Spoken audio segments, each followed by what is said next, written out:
was weird. My video stopped. Okay, so this is probably 20 wide, 16 deep or something, I think. And then it's got this propane stove burner.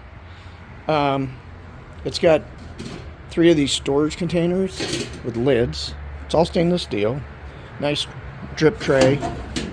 The drip tray's got a little trough in the front. Pretty small hole.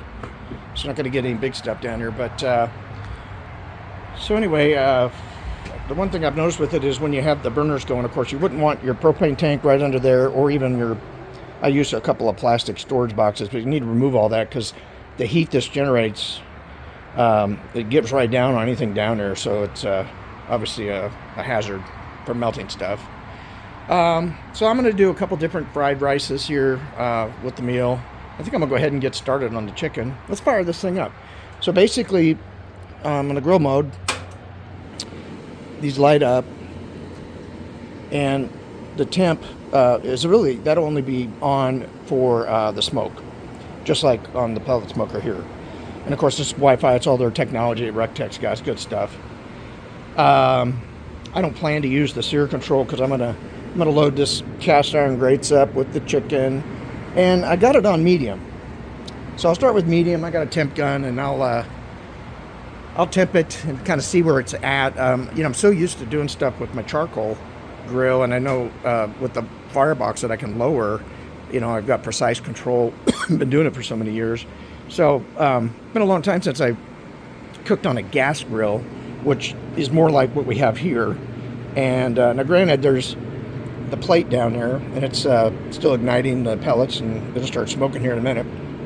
And the firebox is, you know, a few inches under that. So, you know, it'll be interesting. I've seen a lot of people already show that when you're cooking or grilling and you got some fat flying, I guess in grill mode, just kind of let it do that, and you know, it's going to burn and smoke and do like a gas grill. When you smoke, they did leave enough room under here where you could put, you know, some foil pans so you can catch some more of the fattier foods that you might smoke to prevent a lot of fat getting down there, you know, or it could be, I guess, dangerous since it is fire down there.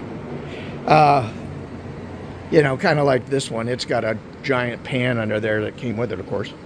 But a lot of people, they're loving this thing, and the sear capability, the ability to smoke.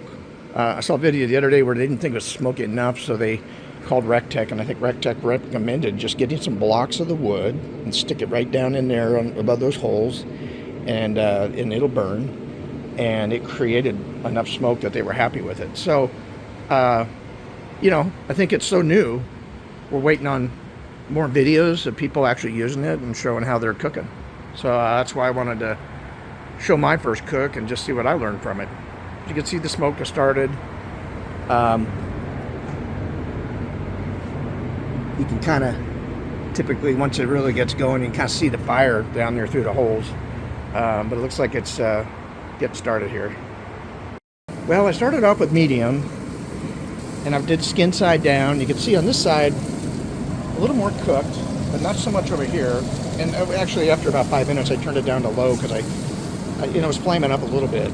But it seems to go away when it flames up. So it could be, you know, maybe this side runs a little cooler with the louvers, and you might have to run it like at medium if you run that at low. But I brought both of them back up to medium, and I may turn this side over here. I'm gonna put it on high. Just see, and I've been doing a little bit of closing this, checking on it. Again, I'm more concerned about flare-up. Okay, so I had to tend to it just a little bit. The flare-ups, you know, were there. You can control the flare-ups with the lid down, and I always do that anyway. It's more of a baking thing, but I mean, that really turned out good. I tried a piece of the skin, and it was really good. So we're gonna get this up and start some griddling next, but got to give it a thumbs up. I had to tend to it a little bit more than my charcoal one, just with the design, but overall, this is a great product. I'm very happy with the first cook. All right, chicken was done. It's cooling down. Time to griddle. We're gonna actually do 2 versions. So one's gonna have the, what we call the Komodo style. It's got shiitake, mushrooms, onions, red pepper, some snow peas, bok choy, cabbage. That'll be one version. The other one will just be standard with onion and some shred carrot, because not everybody's probably going to like shrooms in their rice here. All right, well, I just did the Komodo rice, and first time cooking on this. I mean, the main thing that's an issue is it's bowed.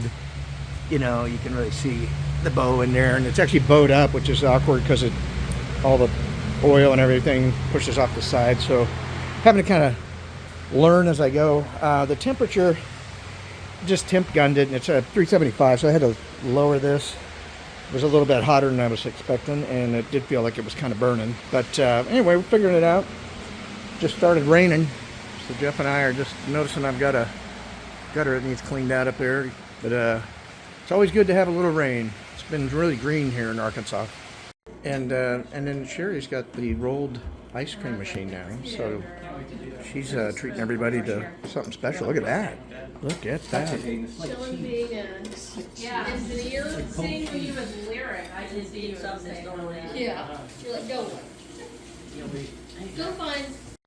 Because I'm going to take it out to Mark's for their party, and I think I'm going to have to do it inside, because I would think that I don't think it would work outside. hot temperatures are going to affect I mean, just like it freezing. grilling and smoking, I mean, the outside temperature affects everything.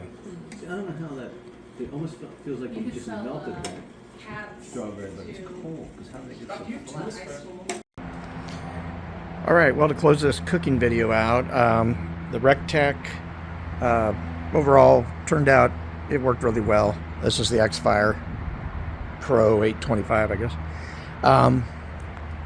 You know, I cooked chicken with skin on, so definitely made a good mess in here, but you know, surprisingly, it didn't flare up nearly as bad as I kind of thought it might. And the chicken tasted really good.